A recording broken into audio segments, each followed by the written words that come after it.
Welcome to Donmar TV News Channel. Well, gaya nga na sinabi ni Cabinet Secretary Carlo Nograles, ang spokesperson din ng Pangulo, sa kanyang pag-atras, mas matutukan na ni Pangulo Duterte ang ilang mahalagang trabaho. Kaya umatras na lamang siya sa pagtakbo bilang senador.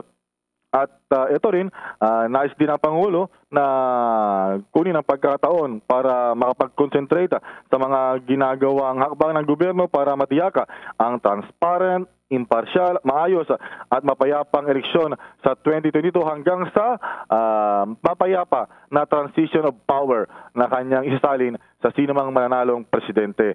Sinabi pa ni Nograles na matapos ang 4 na dekada sa pagserbisyo sa publiko, plano ng Pangulo na magretiro na sa gobyerno at ilaan ang panahon sa kanyang pamilya pagkatapos ng kanyang termino sa June 30, 2022. At sa ngayon ay wala pang napipili na i-anunsyo ang Pangulo Duterte na susuportahan niya at maging ng kanyang partido na PDP Laban sa pagtakbo sa pagka-presidente.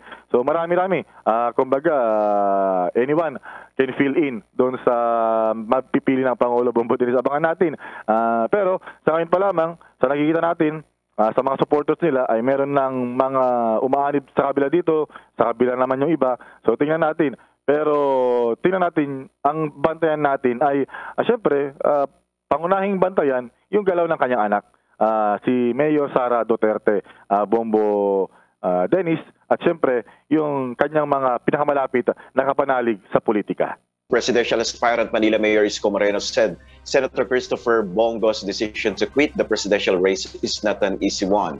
He hopes that Go will find himself because that is a difficult decision to make. During Moreno's visit in the province of Iloilo, he was again asked if there are plans on his part to seek the endorsement of President Duterte, especially that Go is already out of the presidential race. He said it is part of the plan to convince voters in the coming election every single day, and that includes people who are incumbent and the president himself. Presidential aspirant Leo de Guzman said Go's withdrawal from the race means the absence of an official administration bet. It marks the unification of the most reactionary political faction in the country. Ang formal na pag-atras ni Bongo sa pagtakbo bilang presidente ay hudyat ng pagkakaisa ng pinaka-reaksionaryong paksyon sa politika sa ating bansa.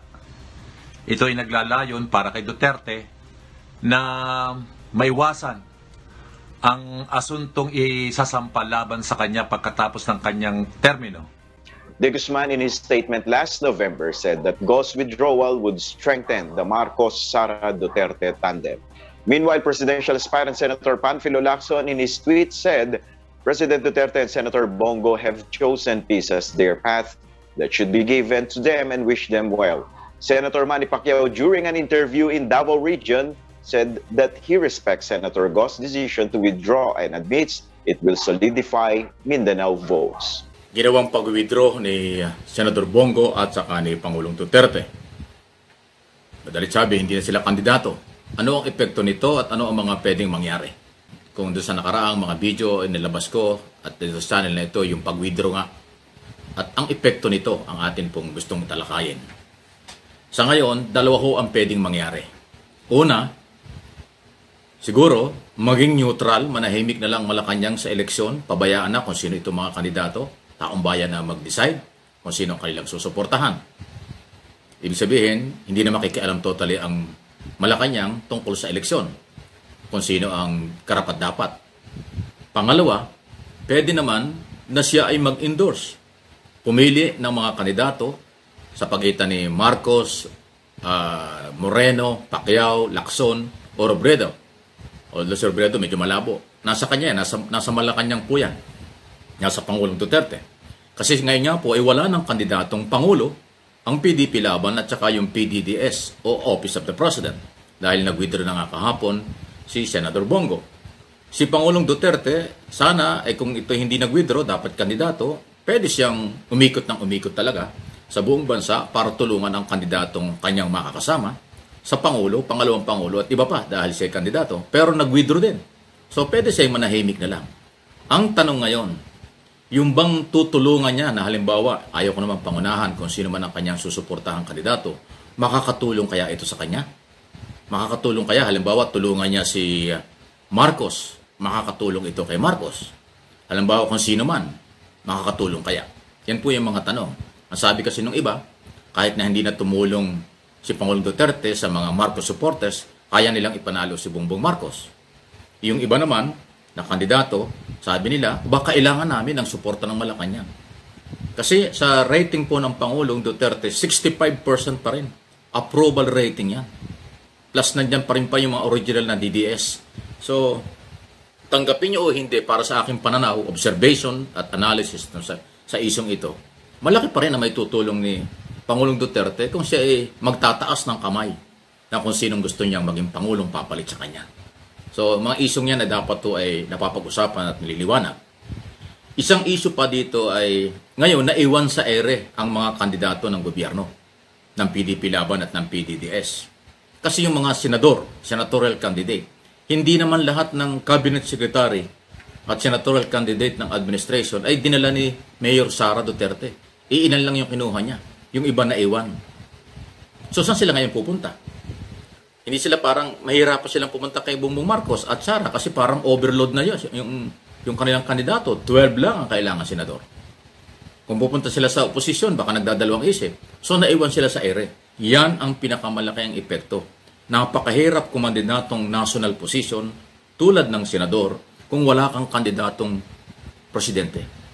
Aminin nyo sa hindi, kaya nagtakbuhan ito mga cabinet secretary ito, nag-resign sa kailang mga posisyon at gustong mag-senador dahil umaasa sila sa endorsement at galaw ng administration party para sila'y matulungan. Ay biglang nag-withdraw. So talagang naiwan sila sa ere. Pati yung mga congressman, local government, may governor down to councilor, lalo na yung mga incumbent na kaalyado, umaasa yan ng suporta. Ay biglang nga nag-withdraw. Sana sila ngayon pupulutin? Kaya ngayon yung national candidate na senador at local candidate ng administration nangangapa. Saan sila ngayon pupunta? Kaya until now, hindi pa tapos ang problema ng Malacanang. Dahil mapipressure sila mula sa mga local candidate at senatorial candidate na dapat pumili sila ng susuportahang presidente para mabitbit sila, para sila'y mailaban at makasama. Kasi inuulit ko, kahit local candidate, mahirap manalo kung ikaw independent at wala kang kakamping presidential candidate. Ang hirap nun. So ang laki po ng epekto, maaaring nagkaroon ng peace of mind si Pangulong Duterte at saka si Senator Bongo dahil hindi na sila kasali sa eleksyon.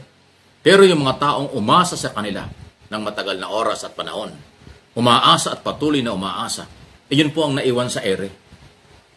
Saan sila ngayon pupulutin? Kaya tulad ng sinabi ko kanina, dalawa nga yung pwedeng mangyari. Pwedeng ikonsidera ng Malacanang na huwag pabayaan ng kailang mga kaalyado, sumama sila kung kaninong kandidato. Hindi pwedeng manahimik lang. Kasi first time po nangyari ito, na yung Malacanang o administration, incumbent administration, ay walang official candidate. Meron sana pero bigla nga umatras. So nawala. Kung kailan pa naman more or less 5 or 4.5 months na lang. 4 months and 2 weeks na lang mag-i-eleksyon na kasi Mayo 9. Biglang nagkaganito. So ang laki ho ng epekto niyan. May negatibo at positibo. Ngayon, saan kaya sila pupunta? Sino ang kailan tutulungan? Kailangan pong malaman yun eh.